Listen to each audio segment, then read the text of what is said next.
Hello students, myself Dr. Varun Maru, Assistant Professor of Political Science. Today we discuss about the another topic of political science. Today we discuss about the famous political thinker of India, Jayaprakash Narayan, and his name is JP, Lok Nayak. What is the meaning of Lok Nayak? Lok Nayak meaning is the hero of the pupils. Today we are discuss about the political ideas of Jayaprakash Nayak. Clear? There are 6 points, and these points indicated to the main political ideas of main political thoughts of Jayaprakash Nayak. Number one is total revolution. So what is the total revolution? What is the total revolution? Total revolution basically connected to the revolution in each every part of the society. Revolution in the each and every part of the society. मतलब कि total revolution क्या है? Total revolution meaning होता है कि society के या political जो एरिया है या हमारे जो इंसान की जो एरिया है जितने हम जीने की कोशिश करते हैं उन सभी एरियाज में जो क्रांति हो, कौन सी क्रांति हो, कौन सा रेवोल्यूशन हो, what is the meaning of revolution? क्रांति। टोटल मतलब कि संपूर्ण क्रांति, पूरी क्रांति, कि नॉट ओनली सोसाइटी में क्रांति होनी चाहिए बल्कि पॉलिटिकल एरिया में क्रांति होनी चाहिए, इकोनॉमिक एरिया में क्रांति होनी चाहिए, रिलीजियस या धर्म के क्षेत्र में क्रांति होनी चाहिए। मतलब कि जीवन के हर पक्ष में, लाइफ के हर पार्ट्स में रिवोल्यूशन। अब क्रांति का मीनिंग क्या है? What is the meaning of revolution according to the Jayaprakash? भाई आपका मतलब ये होगा क्रांति का मतलब सर ने बता दिया, क्रांति मतलब ये होता है कि विद्रोह करना, हथियार उठाना, लड़ाई करना, ऐसा नहीं है। जयप्रकाश नारायण गांधी जी के फॉलोवर थे, उन्होंने नॉन वायलेंस की बात करी थी, अहिंसा की बात करी थी। तो उनके अकॉर्डिंग जो टोटल रिवोल्यूशन का मतलब है according to the Jayaprakash Narayan, revolution connected to the non-violence and revolution connected to the peace. It is the peaceful political, campaign against the government for their bad policies. Clear? It is called to total revolution. And second is non-violence. What is the non-violence? Anyhow condition we are faith, we are emphasized on the peace and against the violence. So it is called to non-violence. Student, basically non-violence is the main idea of Gandhi ji. Non-violence is the main idea of Mahatma Gandhi ji, and Mahatma Gandhi is basically emphasized on the focus on the non-violence and peaceful ideas and peaceful politics in India. Clear? Number third is Swadeshi. Swadeshi, because it is an important idea of political idea of Jayaprakash Narayan. What is the Swadeshi? Swadeshi meaning is अपना, स्वयं का, खुद का, मतलब कि own develop करना, self dependent होना. What is the meaning of Swadeshi? What is the main example of Swadeshi? Own culture, own wearing, own food, own Indian habits, Indian culture.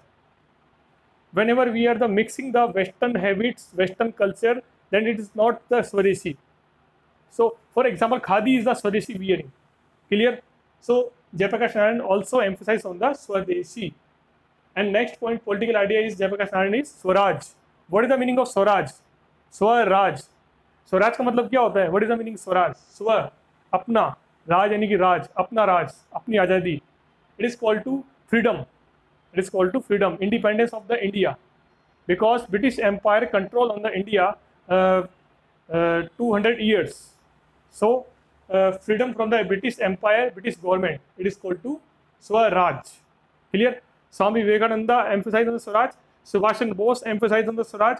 Bhagat Singh also, Ashfaq Khan, Bhagat Singh, Ashfaq Khan, Swami Dayananda Saraswati, Subhash Chandra Bose, Jayaprakash Narayan, and Mahatma Gandhi also emphasized on the Swaraj, as well as Bal Gangadhar Tilak also emphasized on the Swaraj. And next point is Gandhian socialism. It is an important point. These 2 points are important for your exam point of view, because these are the 2 important parts of political ideas of Jayaprakash Narayan. So what is the meaning of Gandhian socialism? What is the meaning of Gandhian socialism? Whenever we are the mixing of the both ideas of political theory, for example, when we are the mixing the socialism and Gandhism, then it is called to Gandhian socialism.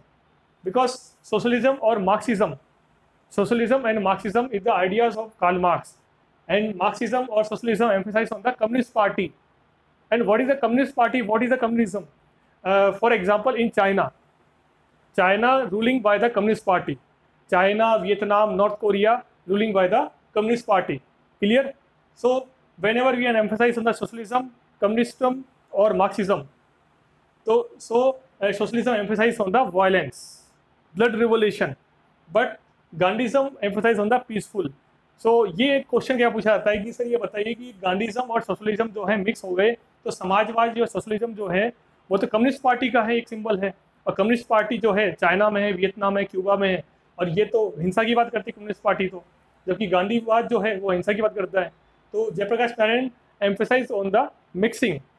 Jayaprakash Narayan ने socialism की जो best चीज़ है, social equality, economic equality, political equality, सामाजिक आर्थिक राजनीतिक धार्मिक समानता, भारत देश के अंदर राजनीतिक सामाजिक आर्थिक धार्मिक समानता हो, इसको बताया गया गांधीज्म के अंदर और सोशलिज्म के अंदर, ठीक है ना। तो it is a mixing new idea of Jayaprakash Narayan.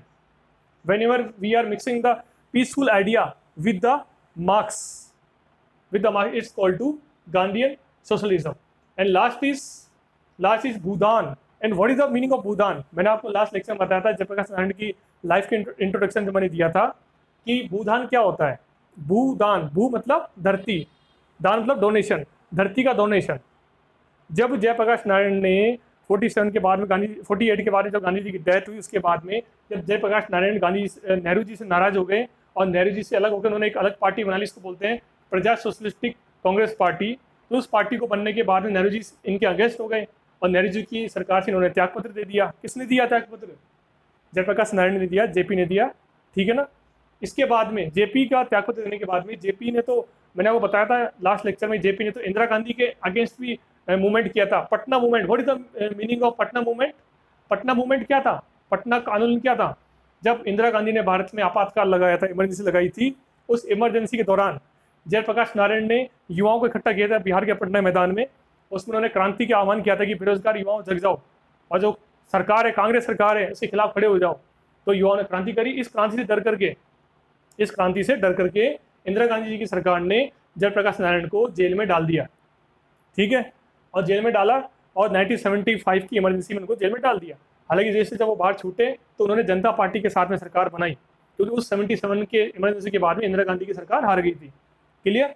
सो इसी दौरान, इसी पॉलिटिकल करियर के दौरान and this particular period Jayaprakash Narayan ने क्या किया? भूदान का मूवमेंट को फोकस किया कि जो जितने अमीर लोग हैं, जिनके बहुत सारी भूमि है, जमीन है, उनको गरीबों को अपनी जमीन दान देनी चाहिए।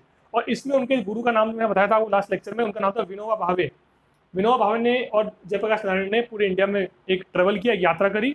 उस यात्रा में उन्होंने बताया कि कैसे गरीबों को उन्होंने खूब दान दिया जमीनों का, और लोगों को प्रेरित किया, मोटिवेट किया भूदान के लिए। तो basically Bhoodan is the movement of the donation of the land by the rich people of the India for the poor people, जिन पीपल्स का डेवलपमेंट नहीं हुआ है, जो मजदूर क्लास के लोग हैं, जो गरीब किसान हैं, उन किसानों के भले के लिए, मजदूर के भले के लिए ये भूदान आंदोलन चलाया। So student, these are the main 6 political idea of Jayaprakash Narayan. Clear? What is the nickname of Jayaprakash Narayan? JP. ध्यान रखना, मैंने आपको लास्ट सेक्शन में बताया था कि जयप्रकाश नारायण पहले क्रांतिकारी थे। आज़ादी से पहले उन्होंने मार्क्सवाद को अडॉप्ट किया, वो गांधी जी के अगेंस्ट थे आज़ादी से पहले, 47 से पहले। लेकिन जब उनको आज़ादी मिली भारत को, तो उसके बाद वो उन्होंने नई पार्टी बनाई। और हाँ, 42 के इंडियन नेशनल जो क्विट मूवमेंट था, क्विट इंडिया मूवमेंट, भारत छोड़ो आंदोलन था, उसमें उन्होंने भूमिका निभाई थी। और रेडियो इंडिया में उन्होंने भूमिका निभाई थी अंडरग्राउंड रह करके। वो सब मैंने आपको बता रखा है लास्ट कहानी, ठीक है। तो आज हम तो उनकी पढ़ रहे हैं पॉलिटिकल आइडियाज के बारे में। पहला आइडिया क्या? Total revolution. स्टूडेंट ध्यान रखना, these 2 points are the very important for your exam point of view, BA LLB political science second semester के लिए। Clear? Number 1 total revolution and number second is Gandhian socialism. ये 2 में focus कीजिए, बाकी 6 important है। जैसे टोटल रिवोल्यूशन, समाज के, धर्म के, राजनीति के हर एरिया में क्रांति करना, बट वो क्रांति करना कैसे? नॉन वायलेंस से, हिंसा से निकला, लोकतांत्रिक तरीकों से क्रांति करना, डेमोक्रेटिक तरीके से क्रांति करना, इसको बोलते हैं टोटल रिवोल्यूशन। नॉन वायलेंस यानी कि अहिंसा, किसी के प्रति हिंसा ना करना। ये गांधी जी का आइडिया ही मैंने बताया था आपको। स्वदेशी, what is the meaning of स्वदेशी? खुद की संस्कृति को अडॉप्ट करना, खुद का खान पान, खुद की वियरिंग, खुद की चीज़ों को अडॉप्ट करना, इसको बोलते हैं स्वदेशी, अपनी चीज़ें। 4 स्वराज, अपने देश का राज, फ्रीडम हो, स्वराज। नंबर 5 गांधीयन सोशलिज्म, ये नई चीज़ है। सोशलिज्म, मार्क्सवाद, कम्युनिस्ट पार्टी की सोच को गांधी जी से मिला दो, उसको बोलते हैं गांधीयन सोशलिज्म। और नंबर 6 है भूदान, गरीबों को अपनी जमीनें दान करो। ठीक है स्टूडेंट, तो today we are discuss about the political idea of Jayaprakash Narayan. We are focus on the our next lecture social idea of Jayaprakash Narayan. Clear? तो तब तक के लिए इस वीडियो को आप लाइक कीजिए, शेयर कीजिए, सब्सक्राइब कीजिए। Thank you.